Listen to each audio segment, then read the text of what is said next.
o desapego. Desapego mental. Porque normalmente a gente é ensinado muito sobre o desapego material. Desapego de bens materiais, volta de pobreza, não é nada disso que eu vou falar.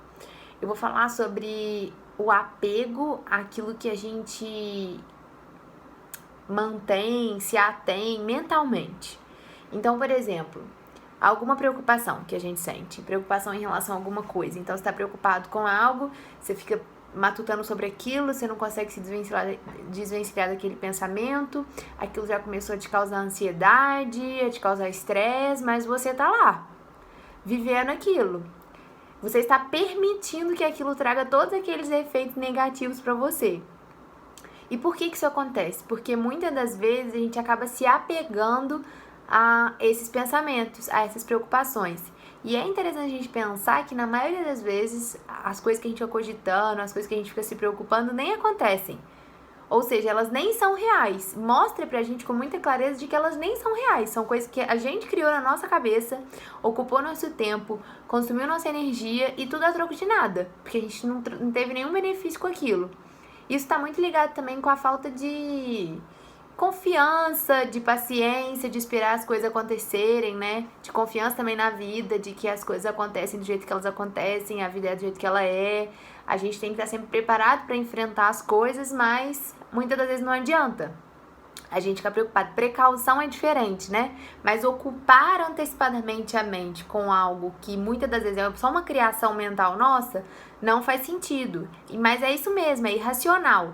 Quando eu assisti a primeira palestra sobre desapego mental, eu fiquei chocada. Por quê? Porque eu percebi que eu era apegada a várias coisas que me faziam mal. Porque quando você pensa que você é apegado a alguma coisa, você pensa que você é apegado a coisas que te fazem bem. Ou seja, aquilo te faz bem e você quer muito daquilo. Você não quer se desfazer daquilo. Sei lá, uma pessoa, por exemplo. Ou, né, não sei, que seja um amor, que seja um amigo. Enfim, uma situação, um momento da sua vida que você está vivendo. Um lugar que você gosta muito. Mas a gente é apegado, não sei, né? Eu não posso falar por todo mundo, mas eu acredito que sim. Pelo menos comigo, pra mim foi um susto. Eu era apegada com coisas que me faziam mal. Então, um exemplo é esse, pensamentos, mas tem também as questões de baixa autoestima, de vitimismo. São coisas que a gente fica alimentando na nossa mente, criando esse lixo mental pra gente a troco de nada, que só nos faz mal. E quantas pessoas, quantos amigos às vezes tentam nos ajudar, nossos pais, que sejam terapeutas, tentam alertar a gente para esse tipo de pensamento, mostrar pra gente outro ponto de vista e a gente não consegue se desagarrar deles, das coisas que nos fazem mal. Olha que curioso. Então, essa que se chama de lei mental do desapego, ela vem justamente pra gente se apercebendo dessas coisas e se capacitando pra gente começar a conseguir se largar das coisas, se desapegar das coisas. A gente perde muito tempo e a gente perde muita energia, a gente perde o nosso tempo de vida com coisas que nem existem e que nos fazem mal, ou seja, não tem sentido nenhum. Outra coisa que muitas vezes nos consome, nos desgasta desnecessariamente, às vezes a vaidade extrema, né? É muito importante, eu acho, ter vaidade, se cuidar e tudo mais. Eu mesma adoro. Nos vídeos aqui eu não tô do jeito que eu ando normalmente, mas eu tô sempre maquiada, arrumada. Mas a vaidade extrema, ela leva a gente para alguns caminhos tortuosos. Não vou entrar nesse detalhe também porque eu acho meio polêmico, enfim. Uma coisa que a gente também se ocupa muito, a opinião dos outros. Então, ao invés de você se olhar no espelho, olhar pra si mesmo e se ver da forma que você vê, você se pergunta como que as pessoas te veem, o que as pessoas vão achar disso, daquilo. É uma forma da gente gastar um tempo e gastar uma energia nossa sem nenhum resultado positivo pra gente, né? E também não significa ser um doidão ou fazer o que eu quiser e tudo, mas é um equilíbrio, né? Acho que é bem distante disso, eu acho que deu pra entender. E é interessante também, dentro desse tema que eu gosto de falar, sobre a morte e tudo mais, de pensar o seguinte: nos primeiros vídeos eu tava explicando a minha perspectiva sobre a morte. Então, o nosso corpo para de funcionar, mas a nossa mente independe do corpo. Se a gente tem todas essas coisas arraigadas na nossa mente e a gente não consegue nem se dar conta de que elas estão lá, e quando se dá conta não é fácil a gente tirar elas de lá, quer dizer que quando a gente morrer, a gente leva isso com a gente.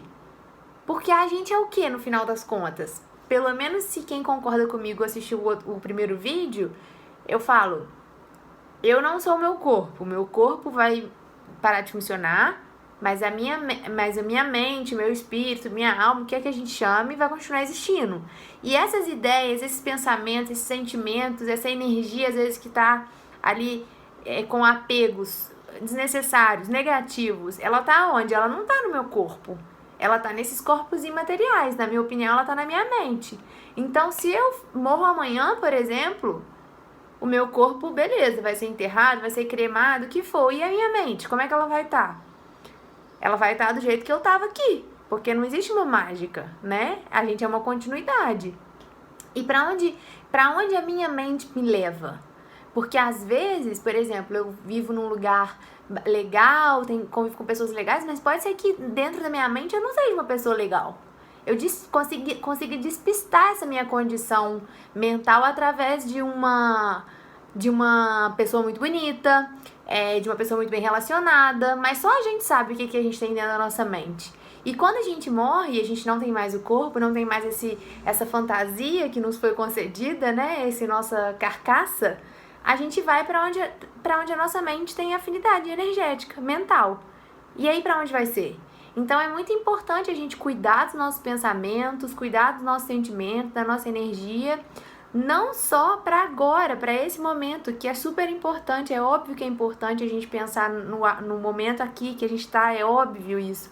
Mas é bom alertar que isso ainda vai nos conceder a nossa morada, depois que a gente morre. Ela vai depender disso, do que a gente pensa, do que a gente